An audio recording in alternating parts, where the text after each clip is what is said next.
usually we could have more, but on a Friday, I'm concerned if we put two, then we will not have time. So that's why I also bring it forward a bit, 9:30, so that we are not rushed with time. So usually we have it at 10 each or something like that. So and welcome back, every one of you. So the year going to celebrate the Spring Festival here. Yeah. Who else going to? Me. You too. Okay, with your family here. Yeah. 不是，问家里人。 Oh, you bring your family here? The year has. Yeah, my family, all my Come here. family. Where will they And come? your neighbors. Yeah, even including my neighbors. My neighbors. Totally, they have nine person. 9%, okay. Including me 10. So former group. You can have a van, traveling during It the. will arrive Kuala Lumpur 3rd February. 3rd February. Okay. This is also a trend in China where during the Spring Festival people travel out of the hometown, usually, is that trend? Go on holiday. No matter in or out hotel, but most important is with your family members together. Yeah. Okay, so but before it's about 回家乡, going back to the home, right? Right, our home, right? Hometown, right? Yeah. But now is there a trend in China where people celebrate outside of the hometown? Yeah, we like to travel. Travel. Okay. Kind of your place too, in your. Not yet. Not yet. Next year I will celebrate to the festival alone. Alone, yeah. You can have friends here. So Yes, I have friends here. Okay. How about you, Chilin? Haven't fixed yet. You haven't fixed. Yeah. Oh, Maybe just stay here. many will be here. All right. You know that it won't be easy to travel during Hansen we just came in. Yeah. Not easy to buy tickets during. Yeah. Right. Very expensive and Very difficult expensive. to buy. Yeah. There's like a mass migration Which one is it? of Yeah, people. here to Outside the folders is a 2023, All right. first draft amended Yeah. 2020. That's not August anymore. I think you sent to December. I think that one. This one? Yeah. First draft amended. Yes. Oh, Yeah. I think I have the same one, right? Yes, you have the same one. No, I just added the index, that's all. I mean, I didn't change the name, but I just added the index. Right. So, yeah. Alright, just to bring ourselves to the present by going. No. Wait, I just learned how to generate index. Oh, okay.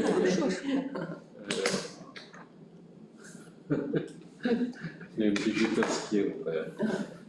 Yeah. Digital skill. It's useful, right?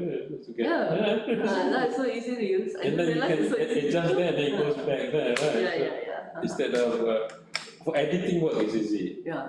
And I remember last time without the index, people,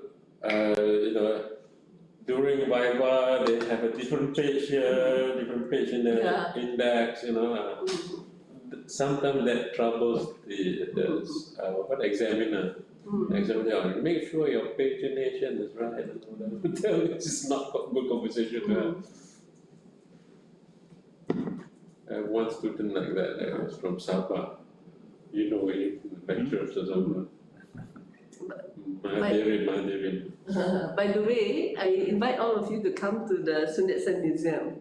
Oh, It's actually my family house, and then because it's the place where they planned they had the Pinan Hui, so they planned the Hong Hua Kang tea in that house.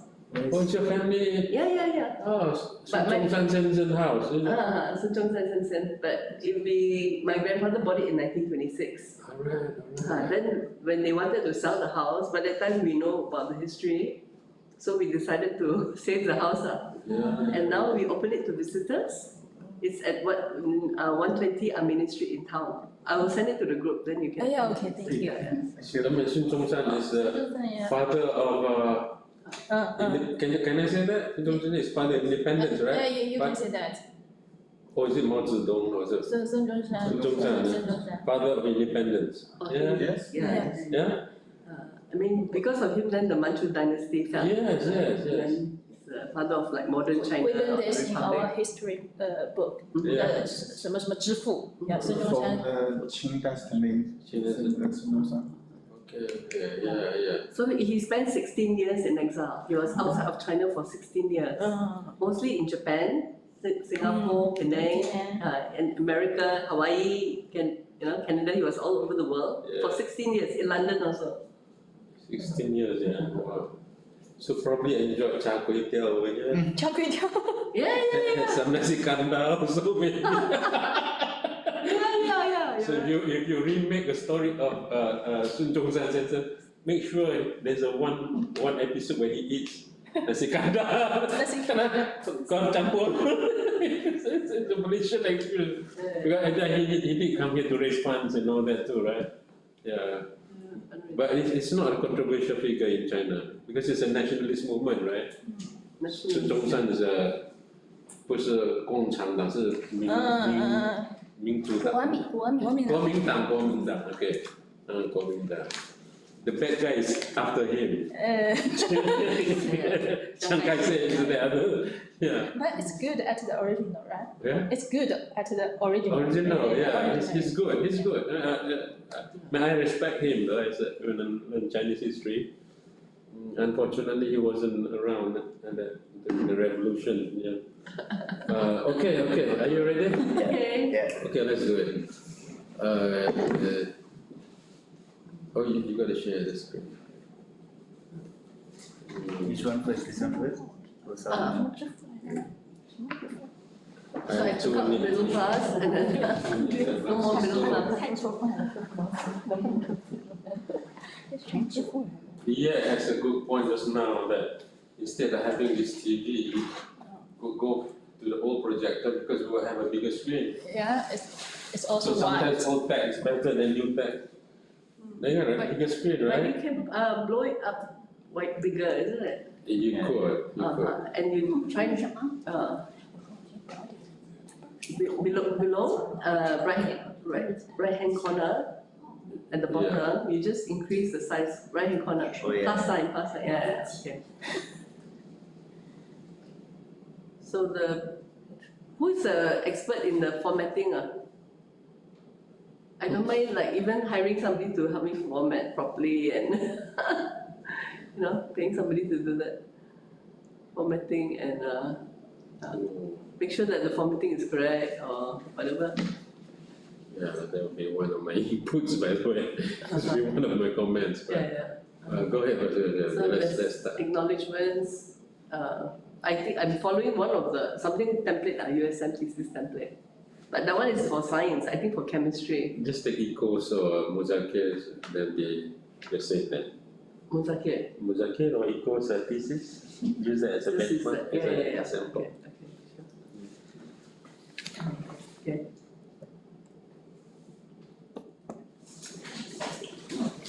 Alright. Okay, so there's nothing there, acknowledgements, like I haven't written anything. Okay. So table of contents, which is auto-generated. It's an abstract, and then should I go through the table of contents briefly? Yeah, So- that's what you want to do, right? Mhm. So I just followed this format, like there's an abstract, then introduction and context, then literature review and significance of the topic, then research methods, research aim, research method, methodological appreciation. Then, after that is, actually I gave some background to the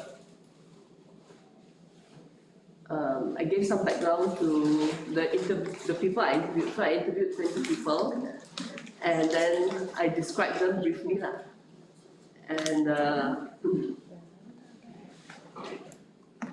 And I grouped them according to 5 different groups. So one is culinary guardians, and then seekers of remedies, and then concerned citizens. But I put this in the foreground so that when I talk about ulam consumption, so there is a kind of background given by some people. So the case studies are actually in Ulama's journeys part 1. And then ulam consumption, then I talk about the meaning and motivations for ulam consumption. Please help yourself to all the kueh and all that. Kueh and okay, so there's actually meaning and motivations. Okay, so I'm actually presenting the meaning and motivations for ulam consumption and gardening. But I break it up into 2 parts. So the first part, I give the ulama's journeys. So what is their background, some text, about the extracts from the interviews, and then after that, ulam consumption, meanings and motivations for ulam consumption. Why they're interested in ulam consumption? Because, and how do they regard cultural construction of ulam as slow food, and then socializing ulam acceptance. Then after that, the second part is about the gardening. So again, motivations for gardening. Ulam gardening is caring and sharing, and ulama competencies. So what are the competencies in the gardening? And it includes cooking. So then I address the need to grow space and place is about the circumstances which limit the gardening. So they come up with certain constraints. And this is from the experience, how do they deal with trying to grow food in a very limited space. Some of them are in apartments, but some have a lot of land, some are very constrained, okay? So they even go into like the roadside, some of them planting on the roadside, and some of them have access to community farms. They live around community farms. So this is the different types of gardening, whether it's in their own apartment, or they have a landed property, or they're planting in the grass verge in front of where they live, or they're planting in community farm. Then only I come to the second group of, actually another three groups of interviewees and abstracts from the interviews. So I put it as part 1, part 2, because if I put everything together in part 1, it's just like so much, too many things. So I broke it into part 1 and part 2. So ulam journeys part 2, the next 3 groups are the abstracts of interviews where these people emphasize the gardening part rather than the consumption part. So one is the garden proud, the people who have beautifully manicured gardens.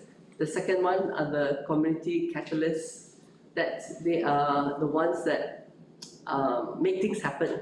Okay, so if somebody says, actually it started out just to refresh the memory, it's a WhatsApp group. Started out during the pandemic as a WhatsApp group, and it rose very fast. I think within the first few months to about 100. So now, about consistently, there are about 150 people, of which maybe 1/3 are active. Not everybody's active. I think not so active, but it will be something like. I too become a urban farmer.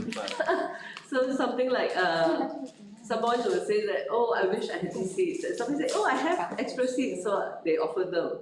But then, to take the initiative to go to that person's house, then you have a third person who says, I live near A, so I don't mind, and I'm going to B, so I don't mind to be the courier service, So it's a free courier service. So these are the community catalysts.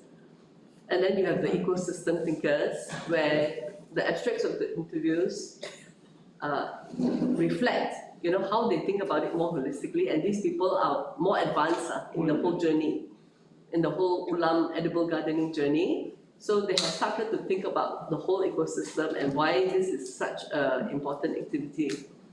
So then from those 3, then I extract this idea of ulama consciousness. And these are all based on the quotes from those people, I just select the quotation from the interviews. What does it mean to become a food gardener? What does it mean to become food literate? You understand how the food you know, how to kind of, the food landscape, which is very much dominated and colonized by agribusiness, food business. So to become food literate means that you know, okay, what is it that you need and what is it that people are trying to sell you which you don't need. Because the agricultural and the food business now is so commodified. Okay, then becoming a locavore means that you start thinking, oh, why don't I just eat, you know, whatever is local, freshly cooked. Even if I eat outside, it should be freshly cooked and not bought from the supermarket, you know. Where it could have travelled thousands of food miles to come here, and so it's environmentally not sustainable. And also, becoming a locavore means that you are trying to support the local businesses, whether it's the local farmers or the local, you know, the people who are making food, who are cooking for you, and then becoming a forager. So some of them, especially during the pandemic, you know, they want diversity. So they started to look around, like outside there, oh, there's some things that I can eat. Some of them which normal people regard as weeds.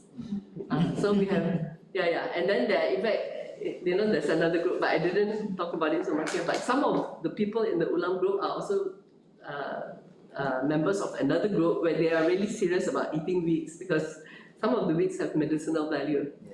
Yeah. And then becoming a herbalist, so it's related lah.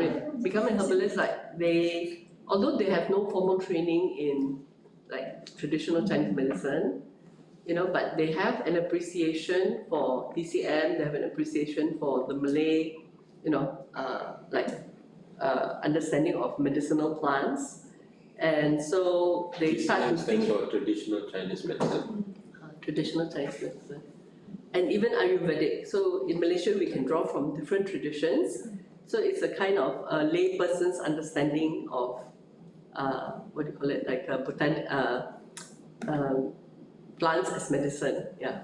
Ayurvedic will be Indian. Ayurvedic is Indian. Yeah.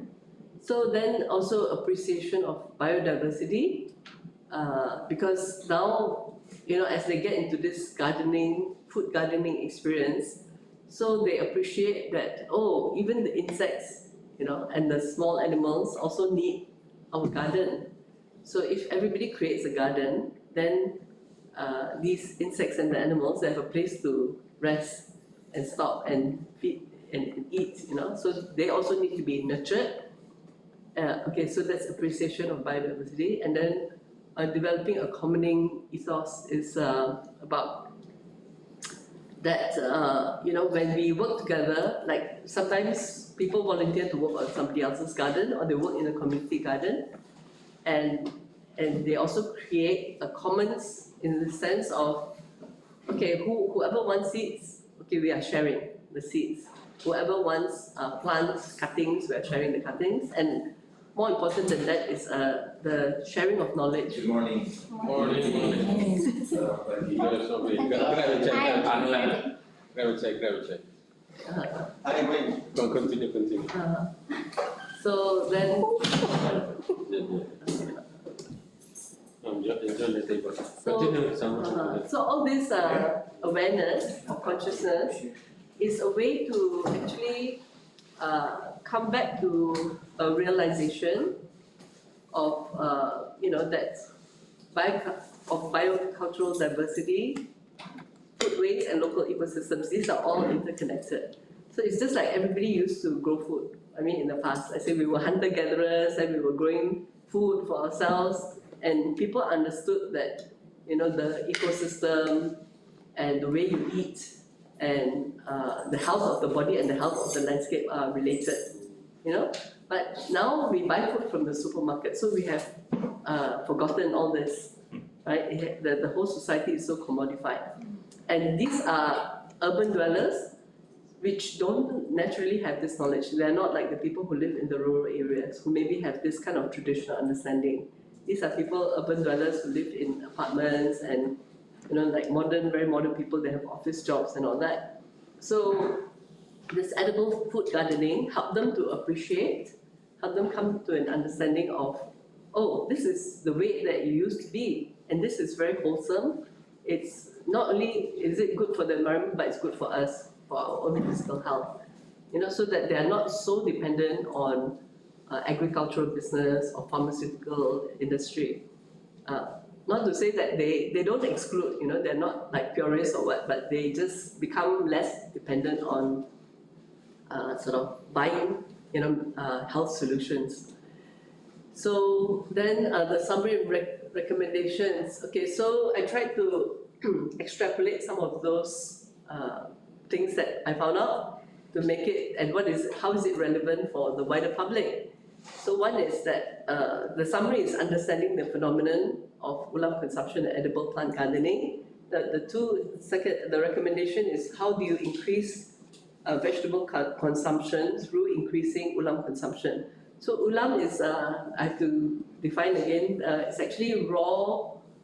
The vegetables are usually on the whole taken raw, but not completely. It's like Malay salad. So it's a repertoire of greens which are taken raw, and some of them are just lightly cooked, blanched, and many of them are wild or semi-wild, or things that you cannot buy in the supermarket, but things that you can easily grow in the garden.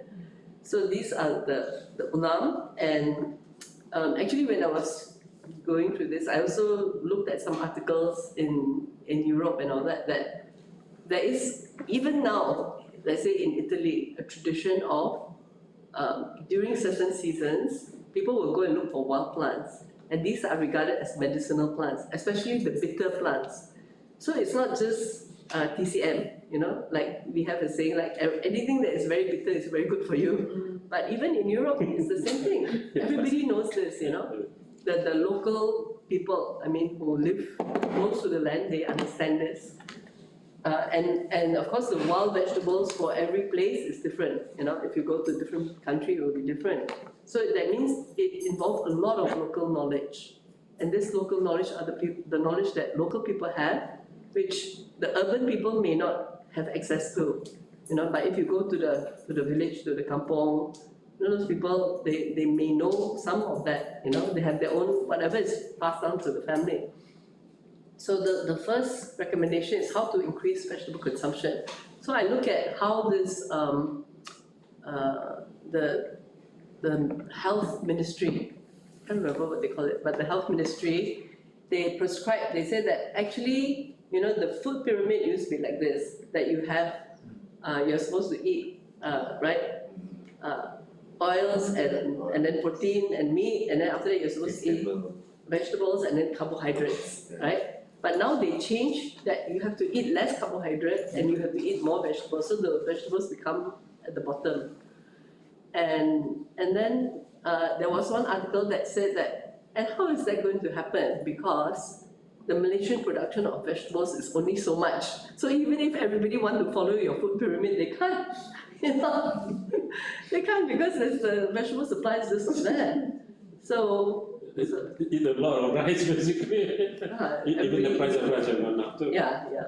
But so that if people want to eat less carbohydrates and more vegetables, they cannot do that because the supply of vegetables is inadequate. So I put in this suggestion that actually people should try to eat more of this ulam, which is a very neglected category. It's mentioned in the diet prescription plan. I can't remember, but it's inside my thesis. And then it is mentioned, but it's mentioned as a very small subcategory, like almost overlooked, And then, the second recommendation is transforming food environment by promoting ulam-focused edible landscapes. So, like Singapore is actually trying to do that very aggressively, So they are doing like edible landscape on the roof of those high-rise buildings, and then in the community gardens, like in every apartment, they try to create an edible landscape. So so that's it. So that's the second recommendation. And then social construction and theoretical insights. So so ulam-focused edible plant gardening as a catalytic local food movement. That food movements is of course not just here; it's everywhere in the world. In fact, it's a very hot thing, throughout the world now, that people are coming together because they want to understand what they're eating, they want to reappraise and improve the quality of the food, and they no longer accept what the supermarket say, oh, this is good, and whatever is printed on the box, they don't want to buy food from the box anymore. And so that this, it will be the Malaysian version. The Malaysian version of the food movement will be, one of the movements will be based on edible plant gardening, yeah. So that's it, finish. Can go back already.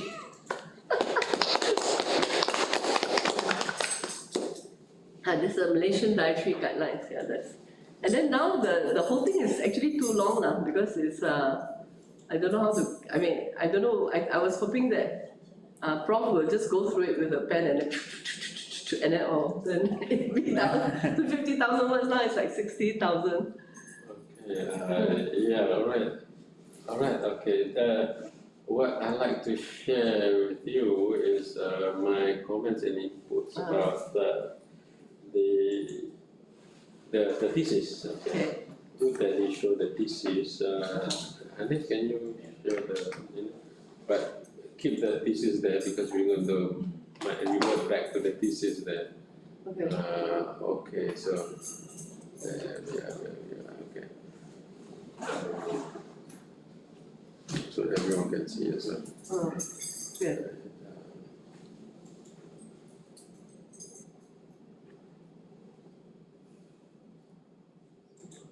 Okay. That's good. Her name is Scout Efficient and doing this. Oh, yeah, that. By the way, this is also streaming, right? Alright, so that you can review it again for those who have not watched it. Alright, I should have it here to see. Because I will need, it's easier for me to look at my laptop than that one there.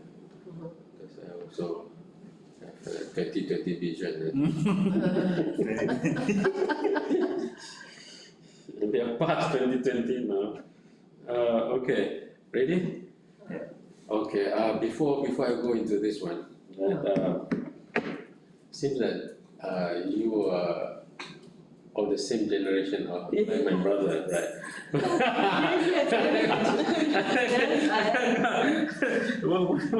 What do I mean? That my brother has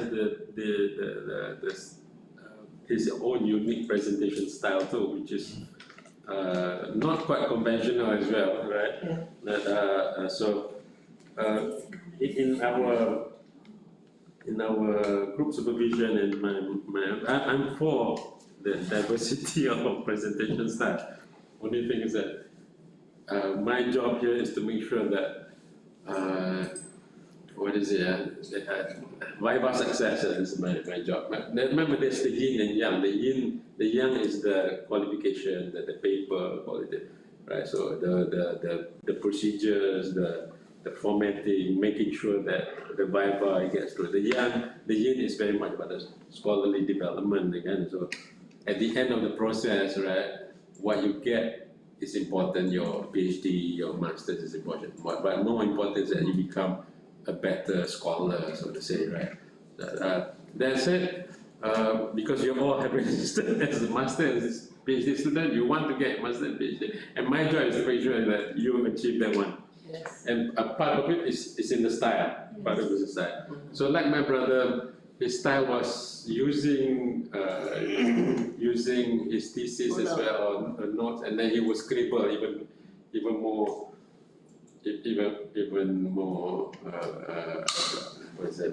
unconventional, to use a positive word. So, but it doesn't work for presentation. So if you see the pattern that we have institutionalized in our group supervision, right? Many would do individual supervision. I do group supervision. Is that presentations are actually important. And people, if you ask like Iko, Muzakir, the product, and I ask them, remember how many presentations made? They would tell me like 12, 16 presentations or something like that. So well, they're just simple calculation, 3 or 4 presentations per year. Over the period of 3 years or 4 years, they make, you know, close to 20 presentations or something. So, Mutaki, you remember how many presentations you make? 20 up to now. Yeah, many too. So the presentations actually help you all to prepare for the Viva more so, Yes. and it becomes, you're very familiar with your own work, Yes. right? The other part has to do with the style and the convention. So, example, we are in a karate competition, right? You'll be evaluated based on karate standards. So you bring in Taekwondo, Wing Chun, Silat, that will be seen as a violation or deviation of the convention, right? So oftentimes it doesn't help. So what I would like you all to do with the presentation is to keep it to the style that is acceptable, right? And the style is acceptable is PowerPoint, right? There are some students who do a really sophisticated one. You click here, suddenly it goes there. Click here, so goes there. You know, I mean, I've seen that spiral thing, right? It's a Chinese style. The spiral thing, it goes in there, it goes in there. I said, okay, this is giving me a splitting headache. So the examiners might not appreciate this, right? The examiners tend to be, nothing is them, tend to like boring, typical, bureaucratic, standardized method. So anything that deviates from it is seen as weird or unacceptable. So that's the part that is the idea of keeping it to PowerPoint presentation, right? So keeping it to PowerPoint presentation, making it nice. That said, it's good that you show the table content so that others can see your thesis. Yeah. And it so happens summer thesis has 10 chapters in it, right? That's unconventional too, but that's okay because I have a comment I want to make. This is not a bad thing, it's actually a good thing. Right? Provided the 10 chapters are thick with data, findings, and good discussion, and that's what you have. That's you got that. But I will go. So this is part the presentation first, so I go in there, right? What happened? In the actual Viva, which I mentioned, repeated a number of times right now, there are many scenarios. One scenario is that you're given, normal 15 minutes or so, you can make a presentation. Another scenario is that they say, well, not 15 minutes, 5 minutes, right? So the very short version. So you want to prepare for a 15-minute scenario or 5-minute scenario, right? Okay. Another scenario is that, well, just make an oral presentation, yeah? There will be another one. So there's no PowerPoint there, right? You just speak, right? So in that case, we are prepared. We go in with all our equipment, all our armaments. Okay. You can still, the examiner is in front of you, you can still print out and dish out the handouts, right? But the examiner is not in front of you, especially if it's online, you will still need to practice the oral kind of presentation. So there's no PowerPoint, no slides, it's oral, right? Okay. So the handouts will be the PowerPoint slides or? Just print out, print out the PowerPoint slides. Okay. Which is actually an advantage because you can add in more slides in there if you want to, right? But only when it is face-to-face kind of Viva. But now a lot of it has become online. So you've got to prepare for the oral presentation online without slides, right? The most challenging perhaps is there's no presentation. They say, we have read your thesis, right? So let's go straight to the question and answer. So you do not have come already, come.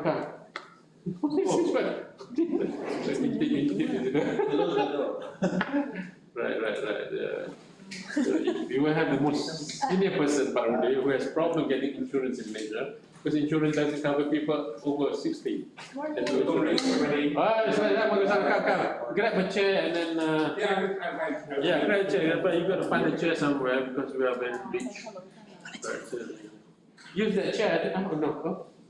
Okay. So Okay, that, so that's the case where there's no presentation, they go straight to the question and answer. So that's another scenario there, 4 possible scenarios there, right? Okay, now we go into the thesis. Now it is good that in the way you presented the table content. All right, a number of things, but this is language. Usually I would not comment, but I think there are some that I think you haven't done the proofreading quite yet. Just to note the few things there. Okay, the point I want to know is about the pronounce I, right? Okay, when I was in the States, I used I. In the US, and it's acceptable to use I described my master's was in US, so I used I, and there wasn't any problem with that. Over here, we tend to use a third person, right? I personally don't think there's a problem with using I, but some of the examiners might find it awkward. So you say the researcher or The researcher, yeah. But that would mean quite a transformation of your thesis because you do a lot of I to pronounce there. So you should third person description with the researcher and then all the. I would recommend that, but it's not something wrong. But I would recommend that just to be just a silly thing that some people might have problem with. You know, the picky type examiner, you know, who is annoyed by little things. You know, there's that personality type, or you know that. Which is really problematic. They are the type of examiners would list down all the pages, page 61, page 62. The comma is not there. There are those people, yeah. So, do you mean that we should use I in the presentation or in our? In presentation Just is I, but the thesis. Now we are talking about thesis now. This is about improvement point for the In the thesis, you better use a third person, the researcher, right? The researcher. Welcome, Pak Rudi. Right. Afterwards, we should get to know each other here because a lot of people who haven't met each other yet. So that is so presentation. You know, use the it'd be weird to use the researcher in the presentation, but in the writing. Yeah. Okay, terminologies. I think there are things that you want to look at the existing thesis and just replace. So we use the word research objectives instead of research aims. Although there's something called aims and objectives, you know, something which is actually synonym, but maintain the, replace the word aims with objectives. Okay, here we are going to the substantive part of my comments and my feedback. Yeah. By the way, this one we share, so you could. Okay. Now you use the word motivation and meanings quite a bit, right? Basically, this is what it is: motivation and meanings, right? So just to show some of the parts that you have in your thesis that you use motivation. So it becomes a study on motivation as well, right? It's in addition to meanings, right? So when we bring in motivation in our discourse or as a construct that we are examining, there's theories of motivation, and that comes from different sources, different fields as well, especially psychology. So motivation tends to be associated more with psychology, but meanings tend to be associated more with anthropology, sociology, and phenomenology. So although phenomenology can also look at motivation, but that's not the real focus of phenomenology. So one easy way is to remove the word motivation, right? Okay. But describe it in a different way. Describe it in a different way. So it's the meaning they attach to the motivation is. So it's still meaning, but meaning attached to the motivation. My goodness. You know what I mean? So if you bring in motivation, then you need to talk about theories of motivation. and you need to link with the theories of motivation as your theoretical contribution later on. And that will be Problematic. a possible line of attack from the examiner. So they might come in and say, so what theories of motivation have you contributed to? Then comes McClellan and all the Maslow hierarchy and all that, which is not what you're doing, right? You're doing something more phenomenological, more abductive. Yeah. So whereas motivation is much more psychological in that sense, and it has its own roots, theoretical roots.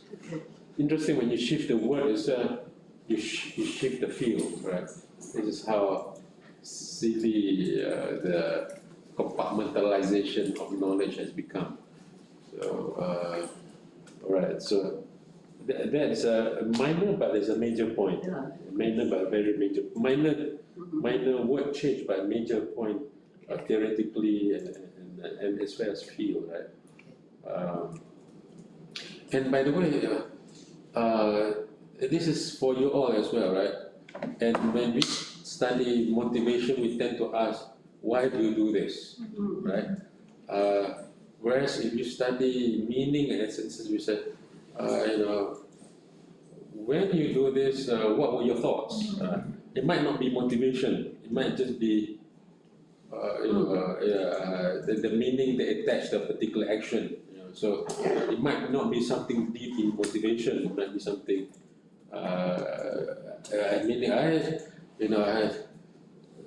It's like I do not know what to do, and I look at the green, and suddenly I see weeds, I pull out the weeds, So it's no, which is what happened to me or my wife as well. So it's like, so weed pulling, and then suddenly that leads to another type of motivation, which I think this space could be used for something else. So the motivation can also, or the meaning they attach to activities can also change over time. So sometimes the idea of motivation can also be deconstructed in social reality. Just like people studying migrants, for instance. Right? What is your motivation, right? They do have motivation, not to say they do not have motivation. Sometimes it's easy as following their friends coming over. And remember, I was doing on urban sociology, I was doing a migrant, and at that time was Penang migrants. The Penang migrants were not the Indonesian migrants, were the rural migrants that, when Intel started, they brought in the rural folks, the rural Minang Kelang, right? The phenomenon Minang Kelang, right? So they uprooted them here. So I said, Reef, is what you call me, Reef. I was talking about the push factor, the pull factors, the whole idea of migration analysis. So I said, Reef, and this is like a big guru of urban sociology. His name is Scott Greer. He's so good that he can negotiate that his wife comes along to the same university. If you want him in, my wife comes along, and then the university accepted him. Right?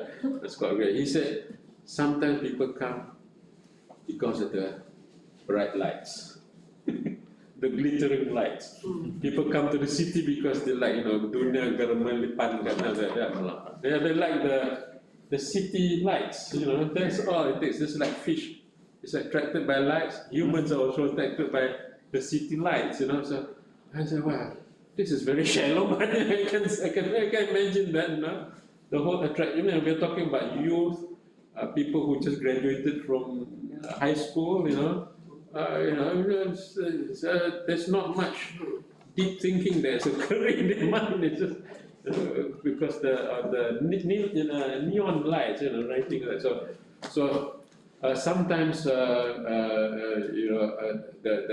why question is asking too deep. But then doesn't mean that they are not thinking people. So sometimes the meaning comes after the action. Whereas motivation often assumes that it comes before the action. So there's the change of meanings across time as well, right? Anyway, going back to the idea of so I'm talking about how this is we being social scientists, right? So and we study humans and human actions and human insights and how people attach their own thoughts into their actions and environment and practices. So anyway, there's a little shift, but it has a major impact in terms of the. So one of the things I do with the thesis and presentation is actually to minimize the risk. So risk management for me is very important. I mean, I hope by now you all should know that although I'm a risk taker, sometimes I'm radical, but for you all, I'm here to make sure you succeed during Viva. That's like one of the biggest thing in my mind, right? Methodology. Here we go, methodology. If you're all a bit cold, let me know, because one of the things I developed now is hypothyroidism, so there's fluctuation in my hormones, so sometimes I feel cold, sometimes I feel hot, depending on metabolic rate of my body. So I burn out energy quite easily, but now low dosage, I tend to be sleepier. It's okay. So on ethnography, autoethnography versus phenomenology. So here you have written, I quoted a paragraph here, which is it comes I think very earlier on in your write-up there in the thesis. I'm an interpretivist in terms of research paradigm, understanding the social actors interpret phenomena as part of their own sense-making process in their everyday life, and through dialogical process, construct cultural symbolic meaning system, generating the intersubjective meaning. This is very much phenomenology, right? So as part of observation, and this is my notes are down here. So you use the word as part of observation, and you also talk about being a reflexive partner. So observation, where is it? You talk about observation there. Oh, I'm scrolling. So as part of observation and inquiry into the everyday lives of the people, I then describe the above mentioned constructed social reality of these social actors, generating descriptions as second order constructs. Okay. So phenomenology is not so much about describing the observation. Now, that it doesn't mean that, and this is important as far as during the Viva stage especially. So it doesn't mean that phenomenological study we do not have thoughts from our observation. It's only that we will need whatever thoughts that has been triggered from observation, the constructs that emerge from our own observation will need to be verified with the social actors, because it is adaptive. So we are not imposing our own constructs or understanding into the analysis, into the data collection. Okay. That is actually the huge difference between inductive and abductive. So we are actually looking through and collecting data from the lenses of the social actors themselves, right? So something that looks different or relevant from our point of view might not be different or relevant from the social actors' point of view, even though we are one of the social actors, right? Which is How about the social actor observation? the social actor observation, yes, you can use it, but your own, you cannot use it, right? Okay. So which is the comment I made to you last time, right? So, so which differentiates phenomenology from ethnography? Ethnography, the observation of the researcher is highly relevant. It is where knowledge is being generated, right? The point of entry is there, either participant observation or non-participant observation, right? Whereas phenomenology, the bracketing, which I'm going to talk later on, of course, is where we remove ourselves from the observation or the our own quote-unquote biases and knowledge, right? So that's the difference, big difference between inductive and inductive. All right, and then and you use the word if you go down a bit, Hanif, you use the word reflective partner, right? Alternating between immersion and reflection. That's where it is sounding more like ethnography right now. Immersion and reflection. Immersion is one of the practices of ethnography, right? Now, doesn't mean ethnography is weak. In fact, it's very powerful as a methodology, because ethnographer can really understand the community and all that, right? But this is a different methodology, right? Okay, just that's the point I want to note and want to highlight. For you all as well, if you are doing inductive research versus abductive research, that is an important point to note. Yeah. Okay. So observation is a method requiring further explanation, participant or non-participants, and as also sampling issues. So if you're not doing ethnographic study and you're doing observation as employing observation as one of your method, so there needs to be a systematic sampling process to it. So as I described to, I forgot which supervision now. Which I forgot. So okay, no, that's not supervision. I was evaluating a thesis from UK and external exam. So they were saying this candidate was studying NGOs, by the way, NGOs and CBO, community-based organization. So the person said that observations have been made during workshops, so it cannot be haphazard observation. It cannot be convenient or non-systematic observation. So it's like if you look at Wong Teck Aung's thesis when he was doing observation of the Jelutong wet market, the fish market, wet market. There's a systematic approach. I remember, as I told him as well, and you got to have, are you looking at it in the morning or? So if you go in the morning, you will have to have observation in the morning.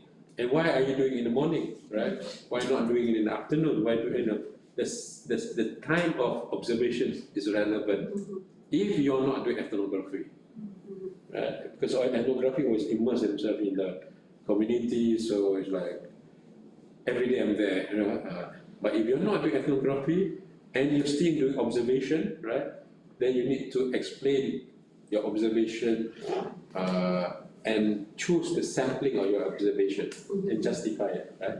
So is he one of the students? You said this thesis, Jelutong. Yeah. This group. He graduated. Oh, graduated. He graduated. He's in INTI now. He's in INTI now. So when he wanted to do observation, he was saying, I'm just going to do a bit of observation. I said, you cannot do that. You've got to do systematic observation, and there will be an attack that will come in, and you do not do that. Although some examiners themselves do not understand that too. So, because observation will have field notes, right? They have field notes. So the field notes are actually a sample of reality too. So there must be some kind of systematic approach to that. If you're not there, not ethnography. So, like I said to you all last time, I do not see myself so much as a methodologist. I like the theory part or the data part more than the methodology. But that's how we get to the center, and that's how you graduate with the master's and PhD. And that's the most often, never have I attended a viva where methodology is not being asked. Never. Because it's the easiest one to ask, because they might not read fully your thesis, but they know methodology enough to ask questions about methodology. So we will need to understand methodology, not just ours, but similar to ours, right? And I think I said this before. There was one examiner who questioned one of my students, who said, where is he was doing abductive research, where is the hidden narrative? The examiner asked, where's the hidden narrative, right? In your data collection, the hidden narrative are words or description that are not being said by the social actors. So social actors will say, oh, please come to my house, and there's not much food that I'm offering you, but my house is a small house, just come, but the house is actually a big house. And then there's food, the table is full of food, right? So there's a hidden narrative there, right? So ethnographers will understand that. The ethnographers will look at symbols and meanings of, including words and phrases of words, and see the hidden narrative behind it. Red means something, blue means something, whatever, right? In this,